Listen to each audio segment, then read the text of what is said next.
Hello, everyone, and welcome to the Nasdaq Dorsey Wright podcast for this Monday, August 23rd. My name is Ian Saunders, and joining us here as well is Will Gibson. And Will, we're coming into a fair amount of movement across some of the major domestic equity indices over the course of the past week. A lot of the conversation and actually in the podcast we were talking about last week hadn't seen all that much going on, just kind of consistent all-time highs from a lot of indices.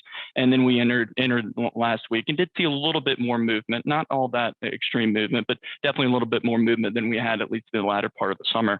In looking specifically at the S&P 500 index, we saw a string of all-time closing highs from the S&P 500 heading into last week, and that led us to an all-time chart high of 4480 on the default point and figure chart there for the S&P 500 on the platform. And then we got two consecutive daily losses there last week that ultimately led to a sell signal on the default chart, falling down to a chart level of 4370 and taking out some of the very near-term support levels that we had in late July and early August. But again, looking at that default 10-point chart, so we enter back into this week, coming back a few positive days towards the end of last week, and all of a sudden coming back in this Monday afternoon, and the market rallied back there on the default chart for the S&P to match the all-time high of 4480. At least at the time of this recording, we got about 12 cents away from a new all-time chart high at 4490. Didn't quite get there yet. We'll see where things get by the time the market closes this Monday afternoon.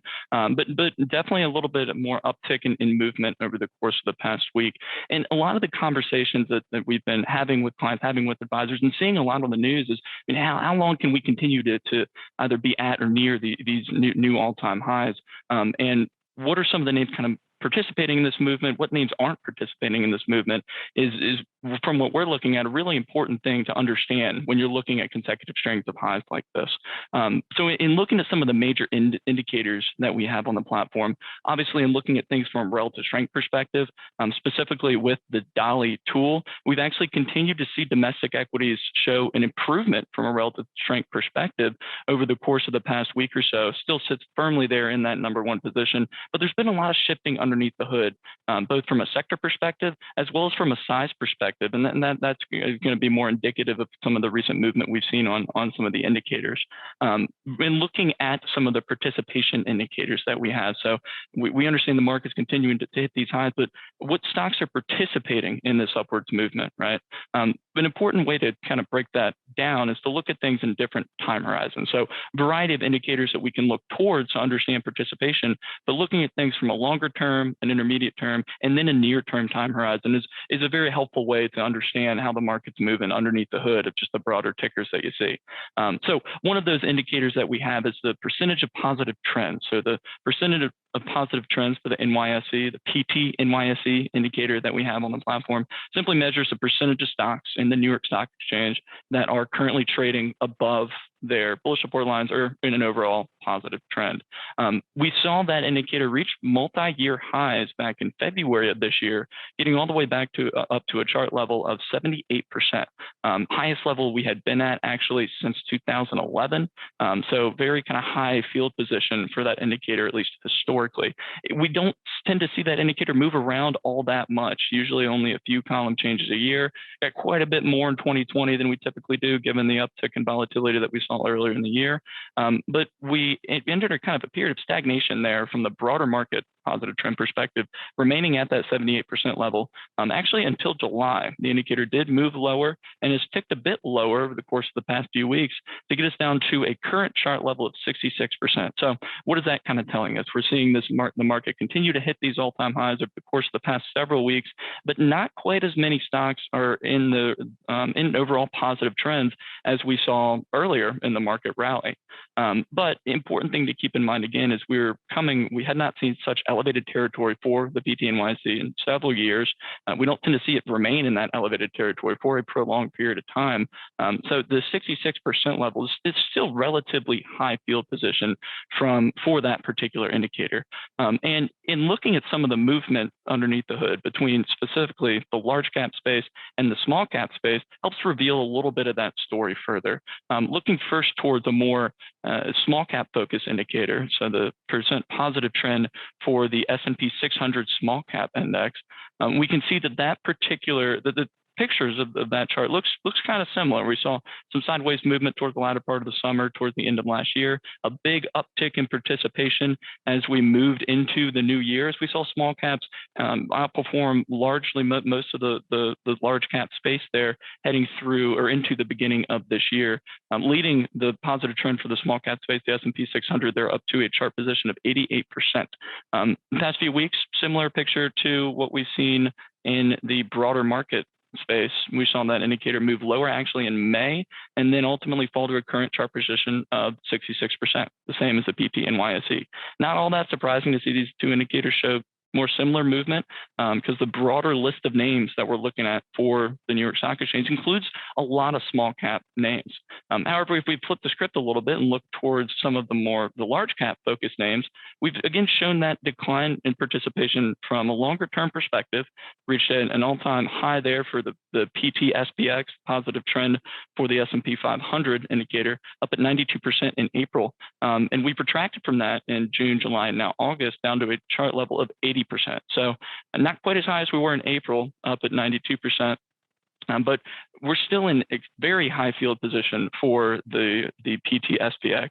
A lot of those large cap names saw some deterioration there at the beginning of the summer with kind of movement out of technology. We've since seen technology rally back, and we have not seen that particular longer term focus indicator deteriorate quite as much as it has for some of the more small cap focus lists there. And we've seen a little bit of a similar picture in looking at some of the intermediate term indicators, Will.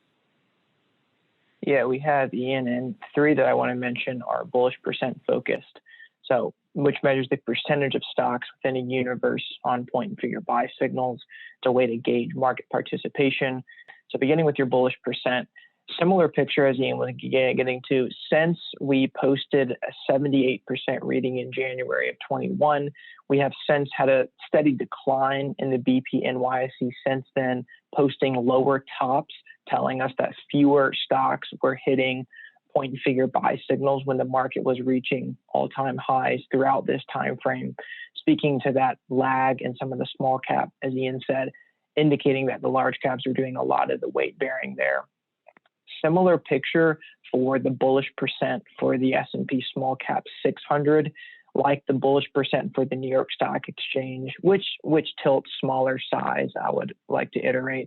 The small cap 600 itself has posted a very similar picture, lower tops on its bullish percent chart, telling us that fewer names are trading on point and figure buy signals since the beginning of the year.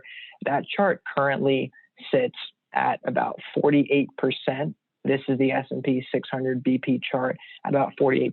So roughly half or just under half of stocks within this universe are on point and figure buy signals. And as Ian alluded to, your large caps on the other hand are near all-time chart highs again today. And that is further indicated on the intermediate time horizon with our BP SPX reading. So bullish percent S&P 500, what are the percentage of stocks in the universe trading on point and figure buy signals? That is near 70%. So that's moving in a different direction than our New York Stock Exchange bullish percent and our S&P 600 bullish percent. We've seen the BP SPX reading be somewhat stable, to be honest with you, since the middle of 2020. We have seen some fluctuations back and forth, but by and large, we've seen this remain higher than the New York Stock Exchange and the S&P 600 bullish percent, speaking to that intermediate term follow through for the large caps or in favor of the large caps as well here. Different way to look at the intermediate time horizon apart from some of the bullish percents is on our asset class group scores page. We talk about this a fair amount on podcasts and in our reports, but measuring just the overall health of markets by respective ETFs and mutual funds. And if breaking that out by size and style, our large cap growth and mid cap growth groups are still the only areas with positive group score directions, speaking to that near term improvement or that intermediate term improvement as well. Whereas on the downside, still some of your negative trending or lower participation names from this intermediate time horizon are going to be your micro caps, small value, small blend, things of that sort, Ian. So by and large, the intermediates are kind of confirming what you saw on the longer term with respect to the positive trend readings. Yeah, absolutely. Well, I think that kind of that consistent theme, right? We're seeing markets hitting highs. We're seeing a little bit of a decline in participation, which isn't necessarily all that surprising given the massive participation increase we saw for much of the past year. But we're seeing a little bit of a decline in participation, and a lot of that's been focused on the small cap space. But saw such a huge uptick in participation, kind of from November up until March of this year. Seeing some of that back off a little bit here now. But if we take a look at some of the near-term focused participation indicators, we can dive a little bit deeper into kind of understanding maybe some of the movement over the past couple of weeks with the most recent stretch of all-time highs. One indicator that we can look toward for those particular readings is the 10-week indicators, which simply measures the percentage of names, the percentage of a basket of stocks they're trading above their 10-week or 50-day moving averages. So very kind of near-term focus, tend to see those charts move around much more frequently. And in looking at the 10-week for the NYSE, so percentage of the roughly 2,000 names in the New York Stock Exchange above that 10-week moving average, that indicator continued to show lower readings as the market was continuing to hit highs throughout kind of some of these summer months here, and ultimately fell to a new 52-week low at a chart level of 22% in July. Then we entered into kind of the late July, early August timeframe. Markets began to uptick a little bit more, entering that multiple consecutive days of new all-time closing highs.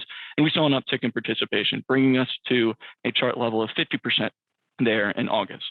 Last week, a little bit of a decline, falling down to a current chart reading at 34%, still higher than we were in July, not quite as high as we were there last week. Again, indicator moves very quickly. Interestingly enough, if we look at the large cap and the small cap 10-week indicators, so the 10-week for the S&P 500, that particular indicator has remained at relatively high field position on its chart. It never fell at any point this year down beneath that 30% threshold, which is kind of the lows that we got down beneath there back in the October and November timeframes last year. It's upticked a little bit, rose ultimately to a chart level of 68% earlier this month, decline currently there in a column of those at a chart level of 56, but has remained very, very high. So it's kind of showing that near-term participation still north of 50%, more than half the stocks in the S&P 500 are trading above their 50-day moving averages. And with the small cap focus list, those charts, if you remember prior, look pretty similar when looking at the 10-week for the S&P 600 small cap index. We take a look at the other S&P 600 indicators that we looked at earlier. They look pretty similar to those from the BP NYSE, just a little more extreme moves there from the small cap space. But we've seen that the 10-week for the small cap 600 actually did reverse back up into a column of X's with market movement on Friday from a chart level of 30% up to a chart level of 36%. So while the actual readings of those aren't all that necessarily important, again, this indicator moves around a lot. The 10-week for the small cap names really was kind of largely declining, showing a drastic downtick in its reading from March of this year, really until that July timeframe when the other indicators bottomed out. But we've since seen a couple stretches here of higher lows for that near-term focus 10-week for SML, which is the first time we've seen consecutive higher lows for the small cap 600 10-week chart since March of this year. So reversing back up into the column X's, this showing a little bit of kind of net new demand coming back into the picture there for that small cap space. More names remaining above their 50-day moving averages, remaining in slightly higher participation levels as we head through the end of the year here, Will. Yeah, Ian, I think that near-term focus is also important to note here. Some other things in the near term and for the week ahead as we wrap out today. The 10-year yield has ticked higher. That has been a near-term tailwind for maybe some of those smaller cap names we've seen, at least relative to the large growth camp, which in the equity space has been a bit of a safe haven this year. You've seen some flocking to the large cap growth names when you get an uptick in market volatility. But lately, rates have ticked up, putting in seemingly firm bottom at around 1.15%. In conjunction with that, like I said, it's been a bit of a tailwind for some of those small cap areas. And last week, I would iterate again that because of the volatility we saw, you saw your VIX reading bounce from nearly multi-year lows, which was around that 14.5 level. You approached that and you saw a bounce up in market volatility. Now VIX is still at about 17. And Ian, we were talking about this before, with a VIX level of 17, that's still your average about annual highest reading since your 2011, 2012 timeframe. 2020, your average VIX was around 29.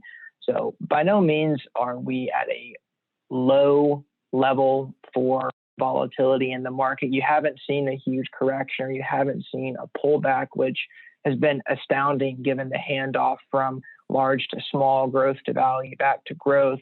You seem to be getting an uptick in participation from areas and playing catch up when something else starts to fall out of bed. So really miraculous there that we haven't seen a bigger downturn in the market. Seamless handoffs back and forth between sectors, between size and style, even as rates have rebounded, sharply sold off, and apparently now to firm up again.